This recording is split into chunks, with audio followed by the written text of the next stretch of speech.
The waves are phenomenal today. Take a look at this. Look at, there's the surfer right out there.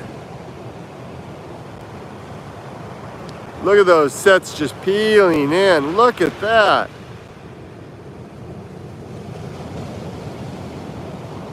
And they're just lining up, stacking up all over. Just absolutely gorgeous. I'm not here to surf. I'm here to read another chapter of Going Alone, as far as I can before the battery gives out. Got a funny thing happening there with an alfalfa moment. Now let's go ahead and get started. Tempted to put this on the lifeguard tower over there. There's Tower 18 right there. This is where I come every day after work to hang out and do my book readings. And let's go over there. And well, I come here to swim every day after work. And then I also come here to do my book readings. But I wiped out my wireless microphone. Remember that, the sleeper wave that got me some time back? Well, it wiped out all the electronics as well. So can't do that. So I'll just put this right here, up on the tower.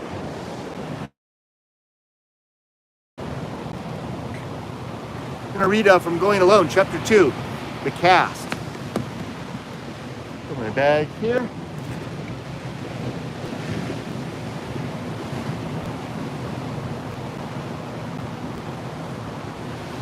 All right. So I move that up just a little bit, maybe. How about right here? That's an intriguing idea.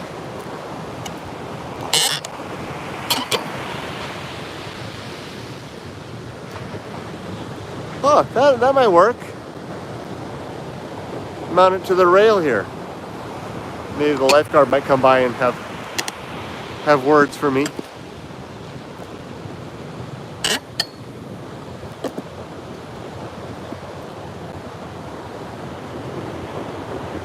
Hey, that's pretty good. Okay. I like that. Okay. So this is my book, Going Alone.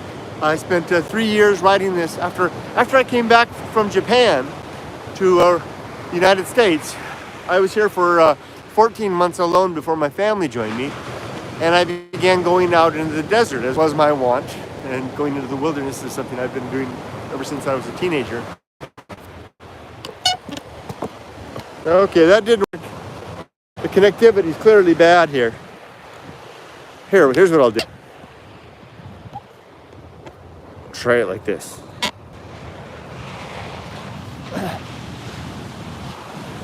Let's go back to where we were. The connectivity is kind of iffy. Doesn't always work well. Anyway, I started putting together bits and pieces of a book. And I didn't really realize it was a book at the time. I was just collecting little essays. And then after a while, I realized, oh my gosh, you've got a little book here, Kurt. And I came up with the title, Going Alone, which is actually a title that I had thought of in Japan as well, for a different reason. And here's the story. And I'm going to read for you chapter 2, titled The Cast, which was added after I had first published the book, when a friend of mine read it and suggested that I needed to have like an appendix or something like that to explain all the characters in the book, and I went ahead and added this chapter, and it basically is just that. It's a listing of all the characters in the book and an explanation of what they are, who they are, etc. Well, let's jump in. Enough of this running around trying to find connectivity. The Cast. Okay, so it begins here, and there's a title bit there, and there's a poem, and then this illustration drawn by my daughter Emily that shows the tire at the entrance of the dirt road to Siberia Ghost Town in the Mojave Desert, where all of this takes place. Here we go. The Cast. Characters, places, and concepts within my book. And a quote. What an immeasurable, limitless desert this is. What could you deduce here of God's purpose? What, in this dead emptiness, is He permitting? in this blank terrain, inimical to life, all-consuming, all consumed, totally burnt up and out, totally unsupportive of humanity's self-belief, this fragment or segment of a world self that is not, this corpse which never since the earth was born has given its creator a single word in return. That's from Henrik Ibsen. Here we go. Let us begin with an introduction to the places and characters which play a role in my story of going alone. Some of these will figure notably in the book, while others are only mentioned briefly or not at all, or may appear elsewhere, such as in my other writings or within the many videos I have made and shared about the deep wilderness settings which I have explored in Japan and America. Each of these places and characters are important to me for their use as landmarks, symbols, or analogy to the ideas I wish to convey. And as we proceed through this book, I would like you to imagine 4 separate regions where these places and characters exist as elements of the story I want to tell. The first region is this civilization we enjoy and share, even if you and I are separated now by vast space and time, and which is the common bond between my writing these words and your reading of them. I do not think I need to speak much of this civil place and circumstance between us, given the fact that it is our common human heritage, even if I am from California and you are from Istanbul. This shared resource of human connection is something we both know, enjoy, and may sometimes struggle to find and maintain a place within. It is our civilization and our community and our people and our home. This is the place from which we will start. It is the setting out point for this adventure of going alone. Do not lose sight of it. Never forget what it is or how important this grounding will always be to the well-lived life, to the social life, to the good life. The next 3 regions of potential exploration are settings increasingly removed from civilization, places elsewhere and far away, distant and remote to our common understanding and the comfort of what we know is true. You and I are both aliens of a sort in these less explored places, especially when we go alone, and especially when we go alone where there are no roads, trails, paths, or opportunity of help, or where the connections, security, and comfort we've left behind are now truly out of reach. At the near edge of this vast and mostly universal wild, there is a crossing over point and borderland which I call the edge of deep water. It is a high point between civilization and the deeper wilds, a place where we can at once see, hear, and otherwise perceive both the last vestige of our home and community in the near distance behind us, as well as the empty lands of wildness dead ahead and down below. This edge of deep water is someplace we can indeed visit, and if we are lucky, and if we go alone, then just maybe we will catch a glimpse there of the terrible thing I call the great indifference, which is defined further in this book. I recommend going no further than this edge if you are timid or scared, or not willing to risk, or to lose, or to die seemingly too soon. This is my very real and sincere warning to you. I am not trying to seem dramatic or to simply entertain you with dangerous-sounding cautions. Death, and something possibly much worse, can really find you when you perceive the great indifference. Do not go alone to the edge of deep water if you do not really want to know. And if you do go, then go alone, and do not try to follow me. You will not find what is not there if you do. Next, and beyond the edge of deep water, comes the deep water wilderness itself. This is where most of the remaining characters and places in this book are formed. They are landmarks, as I said, and though they are indeed real, it does not really matter if you find them. In fact, you are better off discovering such things in a desert of your own seeking. Go somewhere else. Find something else. Take your own scary risks. Do not seek the places and things which I have found and have related here. Do not look for the great indifference just where I found it, as it will be hard to see with the echo of my past passage blinding your view and confounding your footsteps. Excuse me. And if you do go where I once went, and then successfully locate any of the landmarks, such as the Watcher, or the Miner, or Campo Number 1, or the Home of Faith, or even Mount Wildness itself, then I bet you'll stand there and say to yourself, why the hell did I come here? And what was Kurt talking about? This is nothing. And so it'll be nothing to you. This is because even if you went to my places all by yourself, you did not truly go alone. The last place on my indistinct map of regions is the great indifference itself, which is both beyond and within the deep water wilderness. It is everywhere, in fact. Only we can see it better and better the further we get out there in the desert. It's in the mountains too, and in the sea, and where you work and where you live, though you can't very well perceive such empty in these places due to the clutter of life and the artifacts of living. To perceive the great indifference clearly, you will need a desert, and you will need to go far, far beyond your own edge of deep water. Give one last look back before you proceed, going down and into your own deep water, and then beyond. Do you see it out there? If so, now what? Read on to learn how I answered this particular question in my own life, which is the substance and subject of my book and story. So that's, but first, let's meet the cast of Going Alone. So that's the opening bit for this particular chapter. Next, we'll actually go through the cast one by one. Siberia Ghost Town, and a quote. Alas, how it is with you, that you do bend your eye on vacancy, and with the incorporeal air do hold discourse. That's William Shakespeare from Hamlet.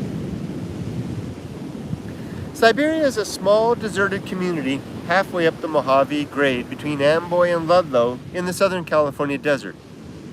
There's nothing at Siberia now but ruins and ghosts, and even these have only enough remembrance to barely exist as rubble, dust, and fiction. Come here when you are ready to go further, but do not expect to find what you are looking for. It's not here. True, there were once people, lives, and dreams at this place, lives and dreams like yours and mine, though there is nothing more now to see at Siberia, though there's perhaps much yet to discover and learn, but only if you go alone, and only if you find your own Siberia. BNSF Railroad. Siberia Ghost Town owes its existence and history to the Burlington Northern and Santa Fe Railroad, the tracks of which run just north of the crumbled stone ruins of the ghost town's former train station. While nearby Route 66 has all but died, the BNSF remains a thriving concern, with mile-long freight trains passing east and west several times every hour, day and night, breaking the desert silence with thunderous locomotives headed up a long string of heavy freight cars moving slowly through the desert. The locomotives proceed always on their way through every desert town and siding, even the ghost towns, by issuing 4 blasts of the lead engine's deep, resonant train horn. 2 long blasts followed by a short blast, and then a last long bellow as the train approaches and then passes through the lonely Siberia Railroad crossing. These trains are an irregular timepiece and reminder of what we have left behind in coming here. They pass us by very closely, yet remain impossibly far, especially at night, especially when there is no moon and the wind blows and we wake up and we ask ourselves why we've come at all to such a place and why we came alone. Route 66. Route 66, aka the Mother Road, is now a lonesome stretch of highway running alongside the BNSF Railroad through much of the East Mojave Desert. This old highway is my access to Siberia Ghost Town, with the infrequent traffic along this road being but an echo of the millions of people who arrived in California via this famous and historic transcontinental thoroughfare. There is a marker facing east at the north side of Route 66, where a small dirt road leads off along the short drive up to Siberia. The marker is a large tire, and the words West Siberia written on it in white spray paint. I sometimes wonder how many westbound travelers on Route 66 even notice the marker. Sometimes I will stand a short way off out in the desert near the tire to watch folks' faces as they drive past the ghost town entrance. The only people who ever seem to notice the sign, or me standing alone in the empty desert, are the employees of the BNSF Railroad, passing by in their large white utility trucks. They notice me as I am out of place in a landscape they know. The others never see me. They do not know this place, as they are perhaps too focused on their Route 66 journey, which is simply another unworthy distraction. Siberia Bridge, and a quote. Active in indolence, abroad we roam, in quest of happiness which dwells at home. With vain pursuits, fatigued at length, you'll find no place excludes it from an equal mind. James Elphiston. This is the place where my muse lives, or where she followed me to before I at last caught up. We have conspired a lot down here, the two of us, as if we are truly just one. Such an idea. The bridge was our shelter and a catalyst to thought, away from the reality masking the quite stark and terrible truth it took me 50 years to find. I have some personal things stashed down there in the rafters under the bridge. A chair, a camera tripod, and some chalk. You're welcome to these things if you find them, as they are a bother and a clutter to the simplicity that I first found here under this old road. The underside of the bridge can be a very scary place to go when you are alone, especially at night. I would not want to go there if I was not already me.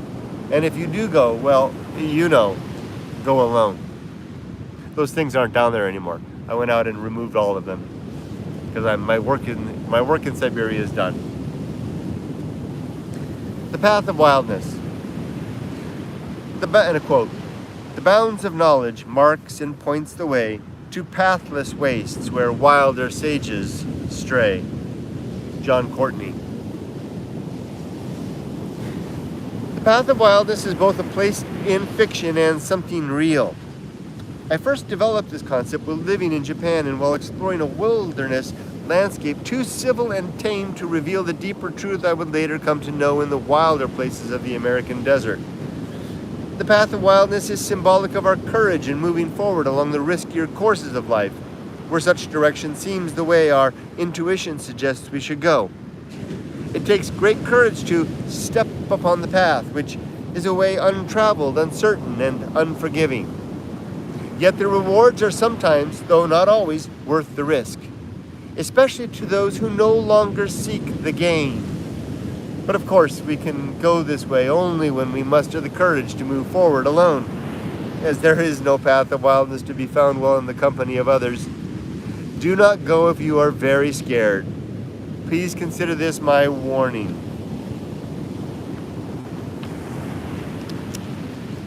I can't change the page. As what you might surely lose along the way may not be worth the journey. That is your loss. Throughout this book, I sometimes refer to paths, trails, ways, and sometimes roads. I use these words carefully and deliberately. I use them to describe passage through life, which is safe or sane or familiar or perhaps alien and strange and remote. Trails, ways, and roads are places where we follow others and where we are not likely to encounter anything which our species has not already met. Such places are seemingly tame and civilized and somehow sanctioned by virtue of past passage of others, even if that passage was long ago and forgotten. Even the slightest hint of another of our kind will spoil the way, but only if you do not want to find what might otherwise be there. When we step off any road, trail, or way and begin moving, preferably walking, alone, then we disembark from the comfort and reassurance of precedent. We leave behind our guides, we forget to follow. We begin to move on the path of wildness. After returning to America in 2014, I discovered that the path of wildness in fact exists as a short, stone-lined walkway in the empty desert surrounding the deserted ghost town of Siberia. You can go there and walk the path now, leading from nowhere to nowhere.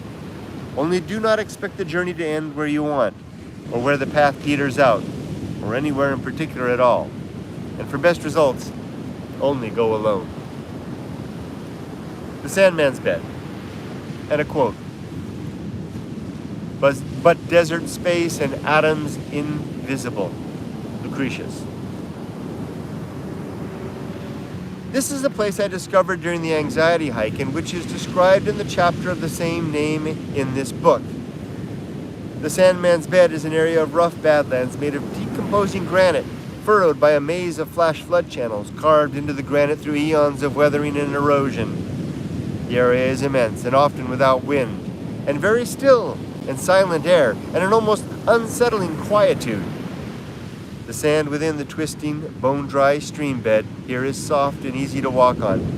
And while the loose and weathered granite surrounding these dry water courses is solid, it is nevertheless slippery, like marbles, and slick like glass, and thus potentially quite dangerous to cross. This is a place where you are likely to trip and fall, or twist an ankle, or pull a tendon and become unable to walk.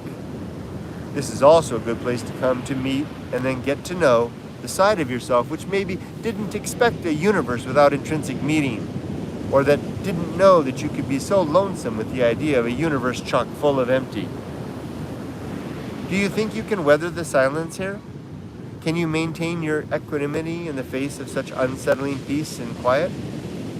Dare you take off your shoes when you are so far alone into the Sandman's maze, to then lie upon the sand and close your eyes and see just how long you can keep your eyes shut? Come here other than alone, and you might as well have never come at all. Mount Wildness. And a quote. A fool's eyes wander to the ends of the earth. Proverbs 17:24. Mount Wildness is my perennial destination, and a place where I have never been, and never will never ever arrive. At least you'll never hear that from me. There's a meaning in that I don't think anybody will get. That's a coded message I left for myself.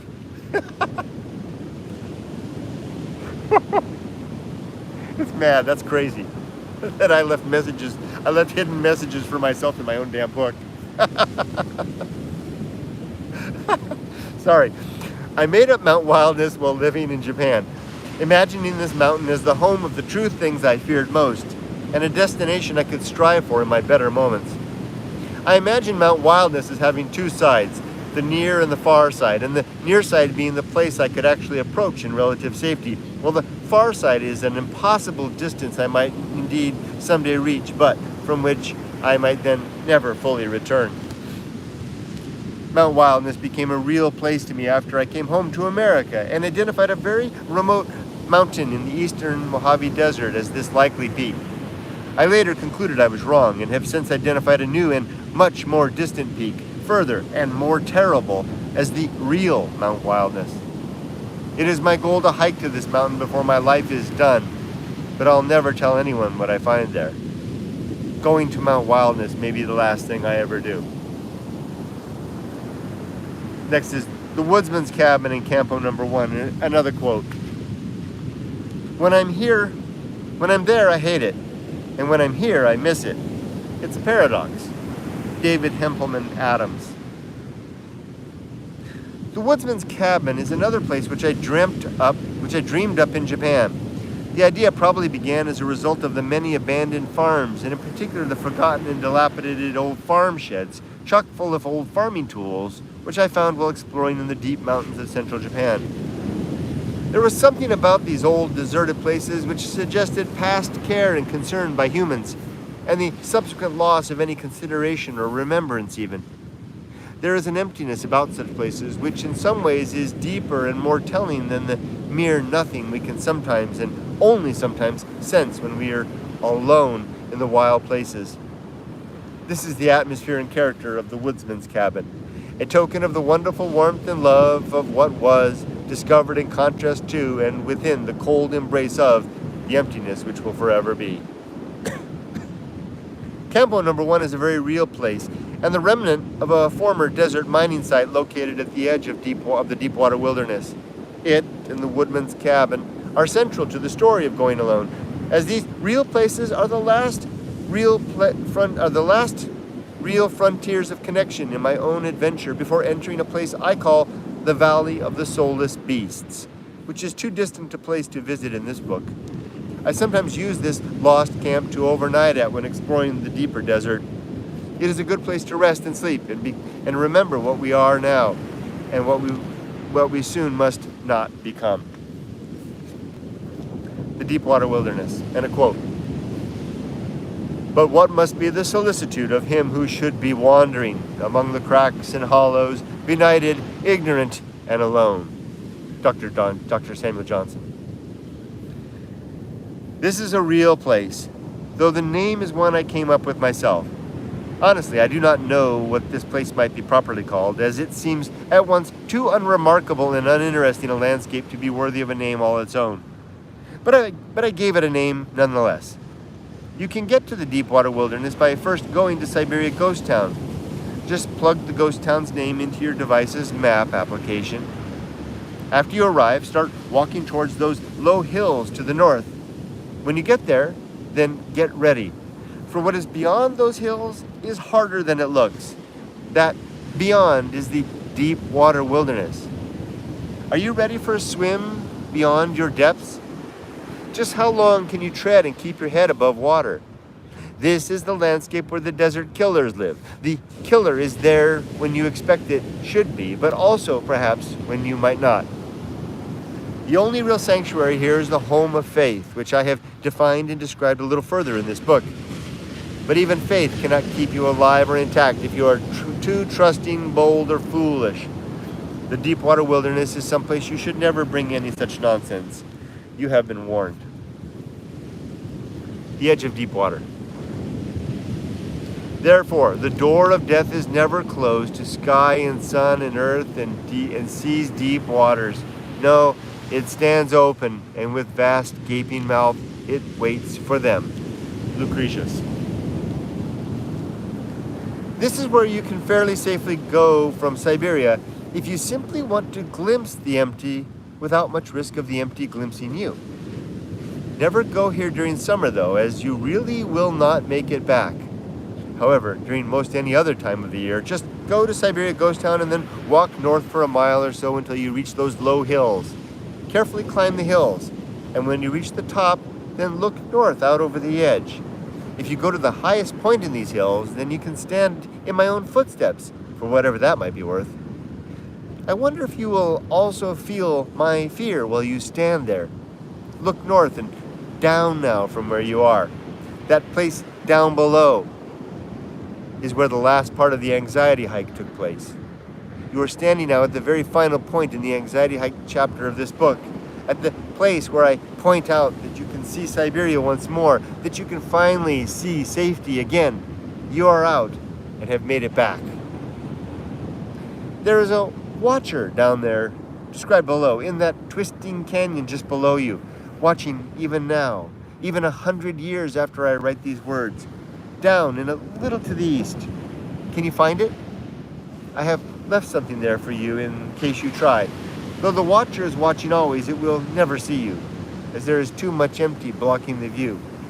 If you're lucky, then this same empty will soon become apparent to your own view. This is the great indifference, which begins here. Those black mountains dead ahead, yet very far in the distance, that is a place to go. But remember always, the desert killer, which can easily find you from this point on.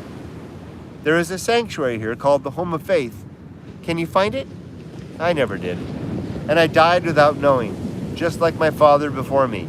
A very worthy death, if not without some risk.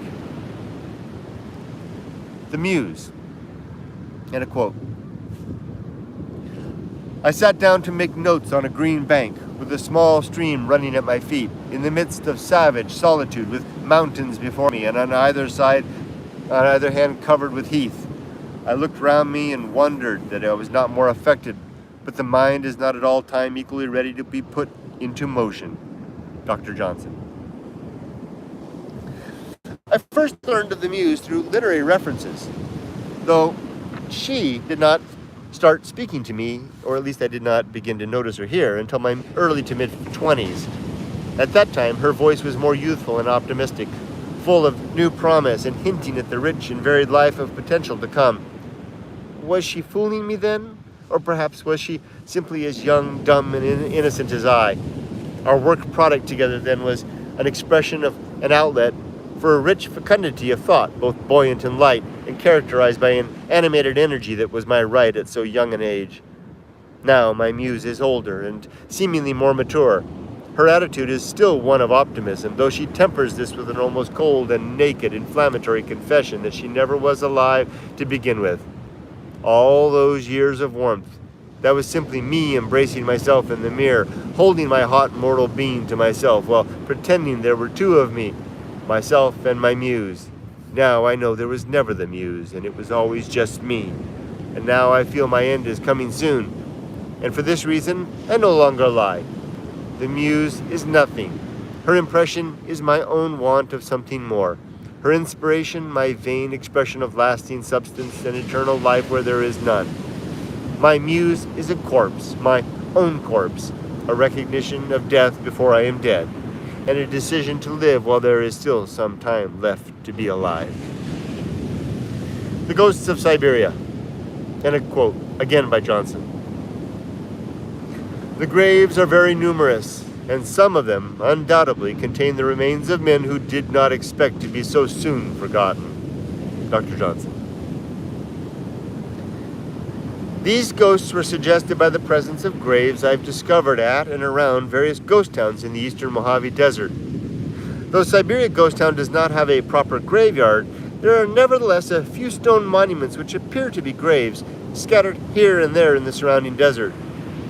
These markers suggest the memory of people who once lived here and who made this place home. These are the ghosts which haunt my thoughts whenever I come here alone, remembered, in fact, by no one. The Great Indifference, and a quote. Is there none out there to respond? No one at all? No one in the abyss? No, nor under the heavens shall? Henrik Ibsen. This concept is central to the entire story within this book.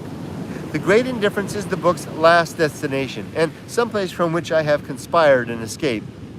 That is the somewhat hidden punchline of this story, that we can meet something in nature so awful as the Great Indifference, and then carry on living good and meaningful lives without either denying or hiding from the fact of what we've not found, or making up stories to dispel and quiet our fears.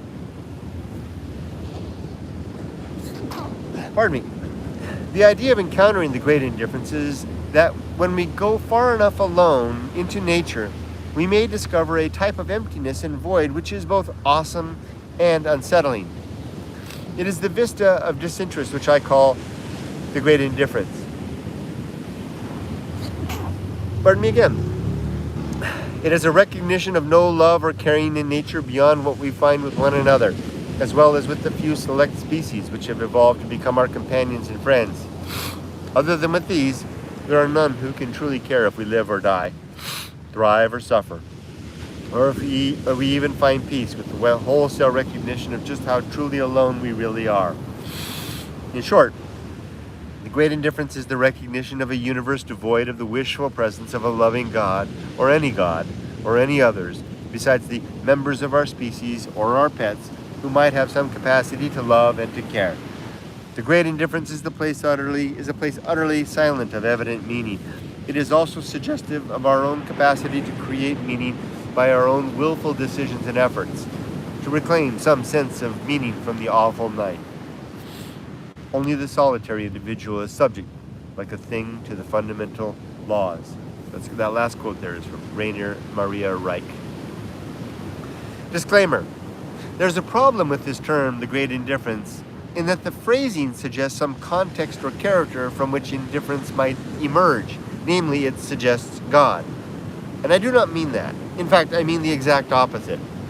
I perceive no God out there in the deep desert, and the arguments others make for God being real are clearly weak and contrived and poorly reasoned, constituting little more than a thin veneer of pretend, masking the necessity of faith to hold aloft ideas more vacuous of truth than fiction, more empty still for the fact that the believers accept the fantasy as true. And the irony that I created a term to describe a universe seemingly devoid of God, which then winds up backing me straight into God. It may be a deistic God, but a God nonetheless, does not escape my attention. And honestly, this fact frustrates me a bit. It is a problem of language, an issue of vocabulary, as I cannot quite find a better term or phrase to describe the universe's seeming uncaring or incapacity to care, without then also implying something with this very capacity to care. I will live with that. Another problem with this term, the great indifference, is the fact of us. We are part of the universe, and we are clearly not indifferent. In this way, the universe has indeed acquired the ability, through us, to become either interested or indifferent, at least insofar as we and other sentient species on Earth like us exist, and through the possible existence elsewhere in the universe of other forms of sentient life. In this way, the universe is clearly not indifferent. Yet it seems that the vast infinitude of the universe does mostly match my original meaning of the great indifference, insofar as this term describes what I perceive, through my quite limited senses and cognition, to be an enormous vista of empty and uncaring, which serves as the backdrop and context for every aspect of our lives. We avoid staring into this deep empty by way of our incessant busy living, punctuating our moments with innumerable distractions and entertainments. And in living this way, we fail to see what is not out there, not loving or caring about us. In fact, we may not be capable of caring or loving about us, or even knowing that we are here. And by ignoring this great emptiness and void, we then run the risk of perhaps attributing more to the universe than might be warranted, dreaming up fantasies of significance and eternities of joy for the good and damnation for the bad, which the universe mutely implies are hardly real or even utterly false. So I will stick with my term, the great indifference, partly because I cannot think of a better phrase, but really because it's exactly what I am trying to say. A few times in this book, I reference a place called the Volcano Wilderness. This is a place about 30 miles west of Siberia, along Route 66 and near the town of Newberry Springs. This is the very first place I spotted and almost recognized the great indifference. To get there, simply drive to the end of Gasco Road and park near the fenced gas pipeline work yard. Do not worry, nobody is likely to bother you or your vehicle here. Get out and begin walking south and uphill towards those low black mountains in the distance. It is a long walk, a very long walk. When you reach the mountains, then find your way up and to the left. When you arrive at the top, then look over the edge. That thing you do not see down there, that is the great indifference. But do not bring anyone with you unless you are only after a difficult hike. This is also the area where I brought my daughter and where I found those human bones mentioned a few times in this book. The soulless beasts. And a quote: Man that is in honor and understandeth not is like the beasts that perish. Psalm 49:20. A class of animals which include me, who wander the desert waste beyond the pale memory of what was once alive and loving at and around Siberia Ghost Town and other desert places like it.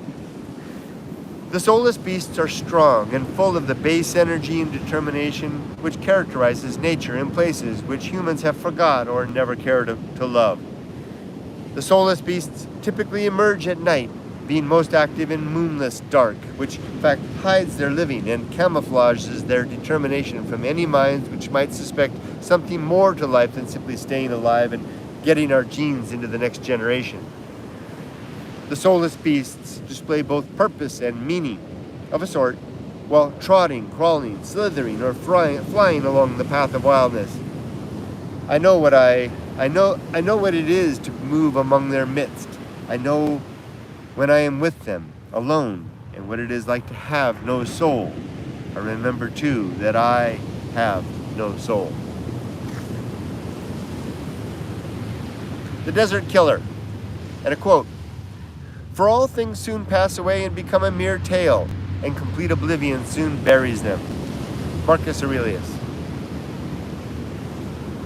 Death stalks the desert lands at all times, though most particularly during the very hot and very cold seasons, when life can be either burned out of us from within or evaporated away in the shivering cold. In either case, the killer does not care about anything we might feel or say or do or pretend while our living is slowly drawn out and away through either an excess of absence or temperature. Death, then, is nearly always present and persistent in the desert. Death never cared nor cares. The summer killer lives in the east and arrives at dawn and stalks the wastes boldly throughout the day after mid-morning, retreating only at night and sometimes not even then. The winter killer comes from within, though its breath is the cold outside night wind and its touch the caress of cold outer space, looming with empty behind a thin veil of breathless atmospheric night. Beware these two killers wandering the seasonal wastes. Avoid their paths. Stay clear. Your death is no matter to them. They are not real and are incapable of care regarding life or death. I'm going to take a quick pause real quick and just take a little walk to keep the blood flowing. Oh, here we go. I'll come back in a second.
All right, let's carry on. My Little God is the next one. And a quote. Oh, I feel better. "All men are equally afraid of death when they see it. Only some have a power of turning their sight away from it better than others." That's from Pasquale Paoli. My little God is so small as to be almost non-existent. He lives with me to remind me of the things I fear and which I am tempted to invent solutions for in order to make the fear go away. My little god gets angry when I doubt or ask questions or consider other options. He wants me to follow him, though he has no real idea where to go, and would rather sit at home all day or even hide beneath the covers of my bed. I make an effort to write his name, God, in lowercase letters, though if he could read, he would surely see this as my sacrilege. I do this to him as a deliberate insult to his feigned importance and contrived consequence. It is an expression of my disdain for his petty, mere, and very slight existence, an existence only within my mind, and when I think of him, and when I call his facile cheat. I have made a home for my little god out there in the deep water wilderness. It's just below the edge of deep water, below that place I previously suggested you go to look across and over the place you should probably not go. My little god is very real. He came with me from Japan, and lives now in a small hole above that sandy wash leading into deep water from the dangerous abandoned mine shaft. Check the holes. If you find my little god, then tell him please that he is not true, and then leave him alone there to become forgotten once more. He's really out there. I really did leave him out there. He's in a hole right now in the desert. No kidding, you could find him if you tried, but I don't recommend you trying, because the desert, to get out that far into the desert, it would probably kill you. But it tickles me to think that my little god is sitting in a hole out there in the deep water wilderness at this very moment. The next one, the howling. In a quote, he found him in a desert land and in the waste howling wilderness. Deuteronomy 32:10. The howling represents the place which is further and beyond the point where I know I can venture and still hope to return home sound and intact to my family. It is not that whatever is out there making the howling can necessarily hurt me, though it certainly isn't harmless, but instead that once I reach that place, I can probably never fully return. Something of me will remain there always, or will die, or will become extinct, like a lost memory of something that once was and will never again be. So while I have no plan to discover the source of the howling during the course of my otherwise sane and sober living, I do hope that chance will allow me at least one fleeting glimpse before the final light of my living is extinguished for good. I do not think I can successfully hear or locate the howling unless I am very, very alone. The Watcher, and a quote. But the rebellious live in a sun-scorched land. Psalms 68:6. The Watcher is nothing more than a pile of stones atop a small rise adjacent the south flank of a hill I call Black Mountain. This name, Watcher, came about after I first spotted the stones of which the Watcher is made during one of my earliest hikes in the area. I'd been about a mile away at the time and could see atop the rise what appeared to be a solitary human figure standing and looking my way. This sight was quite unsettling at the time, as I was convinced I was alone there and could not imagine another human being anywhere nearby, let alone someone so clearly watching me. The figure never moved throughout that first day, and I soon determined that it was nothing more than a pile of placed stones, probably a mining claim. Return visits to the area confirmed my suspicions. As the Watcher was always there, he's probably out there now. And when I last paid him a visit, I found the site was indeed nothing more than a long-forgotten pile of stones, marking the site where a miner had once suspected some mineral riches might be found. It is interesting to know that the stones which the miner so carefully placed here remain still in their assigned positions, so long after the hand which set them has certainly turned to dust. The Miner. The miner is the last, if not the final character I've so far met with in the deep desert wilderness. You will find him sitting atop a small ridge, about a quarter mile from the spot where the canyon leading up from the dangerous abandoned mine shaft begins to open and widen into a landscape of color. See the section of this book titled The Anxiety Hike. The miner is there, off to the right, maybe not looking at you, in fact, perhaps looking at nothing, but there and looking nonetheless. I would imagine this miner might be the last familiar figure I'd see in this life should I someday find my end out there beyond deep water, in the heart of the Black Mountains, or maybe amidst the Sandman's bed, or perhaps even out there somewhere in the distant vicinity of Mount Wildness. This is not an end I want, though it is also not an end I would not want. The Homunculus, and a quote. Aye, but to die, and go we know not where, to lie in cold obstruction and to rot, this sensible warm motion to become a kneaded clod. William Shakespeare. The homunculus is nothing more than the little man or woman who lives in our heads and who peeks out at the world from behind our eyeballs. It is this small person who pulls the levers and pushes the buttons of our mind, guiding us along and steering our body and brain through every circumstance and decision. The homunculus is the one who suffers when we fail, who rejoices when we succeed, and who stands accountable for every consequence of the fact of our life. This little person is trapped in our head, cannot get out, and will die when we die. The homunculus sometimes fools itself into thinking it can and will one day escape our cooling corpse. It tells itself that there is a way out, a hatch somewhere perhaps, to admit it away from the end of our mortal being. The homunculus has no idea where this hatch is, nor any clue about how to undo the binding straps which hold it secure within our cranium. But never mind these facts, it will survive. We simply know this is true, though we have no idea how or why. Some homunculi, though, prefer not to be fooled, and they look out at the world not as a temporary passenger prepared to embark to somewhere new, but instead as a trapped and bound mortal, counting down the months, days, and hours to an untimely end. Untimely insofar as it wants to go on, but knows it can't. For this reason, such homunculi are sometimes reluctant to close their eyes. Why sleep now when there is still some light? Why rest when there is yet living action to perform? Why die when there is still some possible time to live? This is the homunculus, the little mortal within our head, the one little life we get to live, a life and living of one, a very true and real example of going alone, but only if we recognize there is no apparent way out. The home of faith, and this is the last one. The home of faith is a dark and quiet place. There's little sound or sunlight here, where the stone walls are as thick as a mountain and the darkness within the cave as deep as any hole might expect to get. The way in is easy. Just decide to believe instead of pursuing doubt, and the portal will open. And you will stumble or fall some impossibly near distance into a dark depth you can hardly comprehend.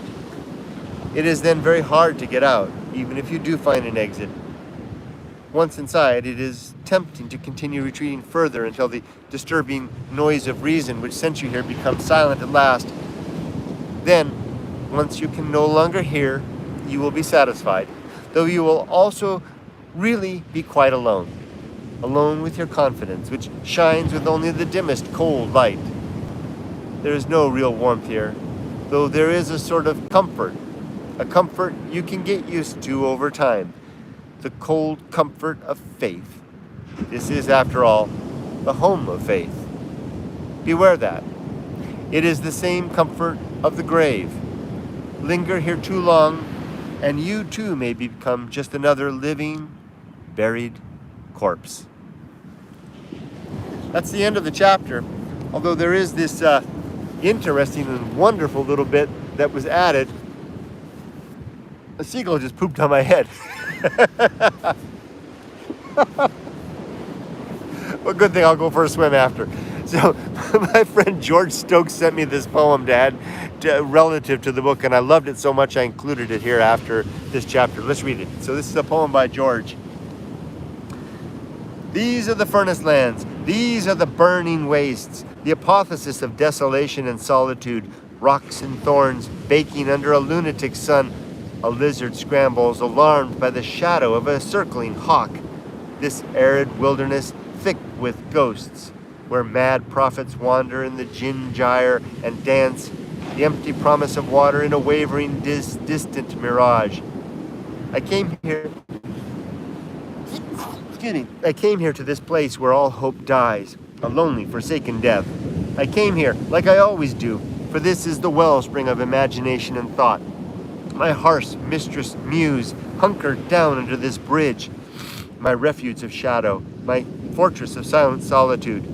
I stare out at the glaring day and the vast and wait for inspiration and or madness. Either one is good. George Stokes. And that's the end of the chapter. So with that, that chapter sets out the, basically it describes everything you're going to encounter in the book. All the characters and all the places are pretty much named. I don't think I've missed any of them. It took me a long time to flesh out that chapter in its entirety and make sure I had everything accounted for there. And then from there, we begin to set out in earnest into the deeper elements of the book. But for now, I'm going to set out in earnest into the sea.